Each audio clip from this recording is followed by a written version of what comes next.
Hi and welcome back to my channel, Sunshine Lorena.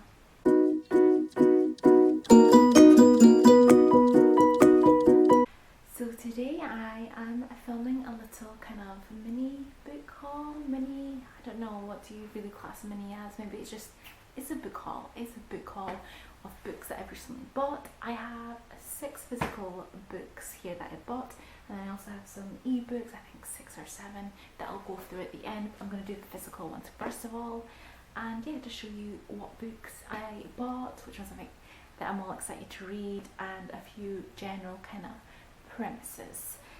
So I'm going to start off first of all with the Stephen King books that I bought. The first one is like his biggest book, and that is The Stand. Okay, I mean, look how big it is. It's like almost 1,400 pages. You can see there's some tabs here, so I've marked off sections, so it's a lot more manageable. You can see they're quite small sections there. I got this because Horror and 24 on Instagram are doing a read along. There's Discord and everything. There's going to be a live show at the end, so it's going to be read across 24 days starting on the 12th of April. So yeah, that's why these are all sectioned off according to like the days, and I'm looking forward to it. I think it's probably the best way for me to tackle this. I am scared of big books, but daily manageable chunks seem manageable. It seems all manageable. So yes, this is like it's some sort of like plague kind of pandemic thing going on, and that's the kind of what I know. I don't know, I think it's the stuff going on. I know it's been made into like a TV series, but yeah, it's like a plague, pandemic, flu type thing, and yes, it's just kind of what's going on, and I'm really interested in what's going on. It sounds really good. A lot of people seem to like it, so I'm looking forward to that. Then the next king, and actually the last king of this haul, is The Institute. So the King books that I have picked up so far, it's only been a few, but they've been like his original, older, well-known works, and I've never read any kind of new Kings, so I'm quite interested to see how his writing has developed or changed into this different style, rather than just like, you know, the more vintage King stuff that I've been reading. This one I've heard, it sounds like Stranger Things. It's supposed to be kind of like, if you like Stranger Things, you're gonna like this, and that's kind of all I know about it really. Yeah, he has some sort of special talents, the little boy. Yeah, I don't know too much, but it sounds really fun. I think it's more, yeah, it's saying like thriller. I think it's more on the thriller side rather than horror, because he doesn't just write horror, you know. But yeah, I'm excited because I do enjoy Stranger Things, so quite interesting to see if it is like that, as I have actually been recently reading quite a few books that have kind of links. People compare them to TV shows, so that is great. Speaking of books that link to TV shows, is The Islanders by S.V. Leonard. I read this in March as part of a 24-hour reading challenge I did for myself. It's already on my channel. You can go and watch the vlog if you want to, and I wrapped this up in my marked wrap up. Really enjoyed it, gave it 4-star. Yeah, murder mystery meets Love Island. Murder mystery thriller meets Love Island. Great. Yeah, it's just really great, fun, enjoyable read, really quick to read as well. So I definitely recommend it. It came out in March, a new release. You should check it out, definitely. I've said definitely far too many times in that sentence, but you get what I mean. You get it. Then I bought some other books.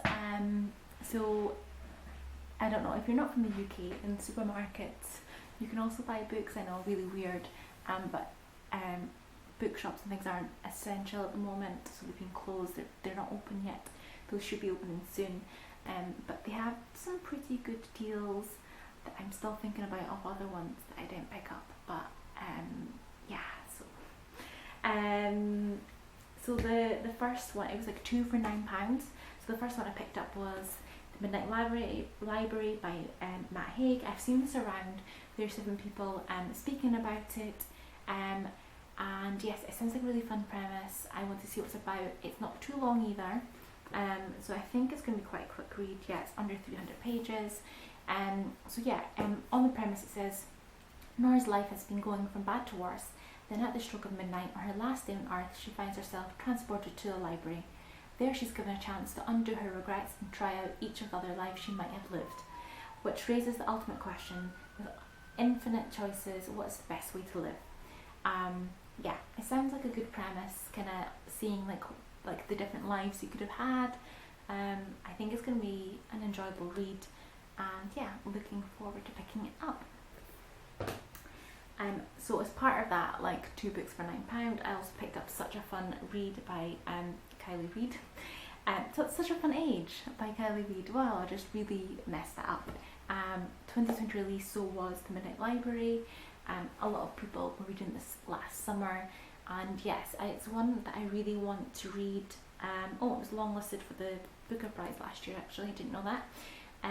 So this is literary fiction, I believe. So there is this woman, I think she's like the nanny for this white family, and she's at the supermarket with the child, and then she's accused of being kidnapping the child. She's either the nanny or the babysitter, I can't remember. So it involves her employer and trying to make things right, and trying to deal with obviously I believe she's black, I didn't mention that, so there's all like racism issue, which is why people thought she had kidnapped the child. I think there's other characters as well, and it's just kind of how the situation is dealt with is what I believe. So I think it's going to be an interesting read to see how it kind of all pans out, and people's opinions and how they deal with it. I think it's around 300 pages again, so not an overly long read. The last physical one I bought, I saw this in Tesco, and it was £7. It came out like this year, I think, as a hardback, and I was like, that's really good. I've seen people mention it at hauls, but not actually anyone reviewed and read it yet, from what I've seen anyway. But I didn't pick it up, and I was thinking about it, and then I went to Asda, and then they had it for £5, like £5 for a 2021 release hardback. Like, I couldn't believe it. Like, I double checked like the ticket, and at the till, like I was sure that it was going to be more expensive, but it wasn't. £5 for a brand new hardback. Unbelievable. Still can't get over it. And anyway, it's The Sanatorium by Sarah Percy. Would you say it like that? I'm so bad at pronouncing names, really, really bad. So this is a thriller. It's in an isolated location, which I think is a hotel. I'm going to have to read through the premise to you because I can't remember all the details, but it sounds really super interesting, and I have been reading loads of thrillers recently, and this just sounds right up my street. Love a thriller with an isolated setting. Everyone's in danger, as anyone can be next. An imposing isolated hotel high up in the Swiss Alps is the last place Ellen Warner wants to be, but she's taken time off from her job as a detective. So when she receives an invitation out of the blue to celebrate her estranged brother's recent engagement, she has no choice but to accept. Arriving in the midst of a threatening storm, Ellen immediately feels on edge. Though it's beautiful, something about the hotel, recently converted from an abandoned sanatorium, makes her nervous, as does her brother Isaac. And when they wake the following morning to discover his fiancée Laurie has vanished without a trace, Ellen's unease grows. With the storm cutting off access to and from the hotel, the longer Laurie stays missing, the more the remaining guests start to panic. But no one has realised yet that another woman has gone missing, and she's the only one who could have warned them just how much danger they're all in. Which, amazing, sounds amazing. I can't wait to get to this and read it, and I already have like reading plans arranged at the moment of certain things I want to read. It's going to take me a little while to get to this, not until at least towards the end of the month, but when I do, I think I'm going to really, really enjoy it. I love a thriller with an isolated setting. as you're going to see when I also tell you which ebooks I have bought as well. So the first one on here is Shiver by Ali Reynolds, which I picked up on ebook. It's one of the deals in March, and this is an isolated thriller. Surprise, surprise. So it's set in some isolated mountain lodge where these friends meet up. I think they haven't seen each other in a while, if things turn deadly, I think somebody turns up dead, as usual with these thrillers, and I don't know too much more than that, but like I said, I obviously enjoy thrillers with an isolated setting, so yeah, I had to buy it, pick it up, and I'm looking forward to it.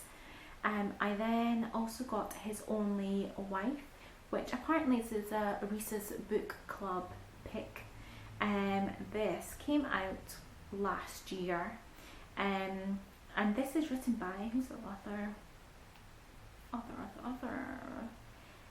Peace Adzo Medea, and yes, she's a Ghanaian writer, so this is set in Ghana, and I can't remember.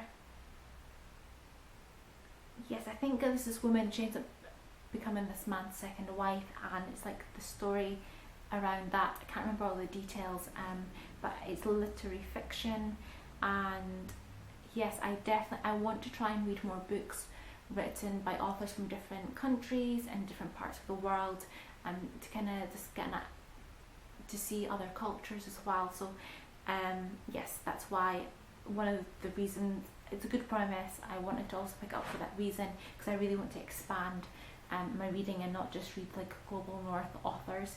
Yeah, so that's why I picked that one up. And speaking of picking up books from authors from different countries, I picked up The Memory Police, and this is a piece of translated fiction, and it's by Yoko Ogwa, I think that's how you pronounce it, and this came out last year as well.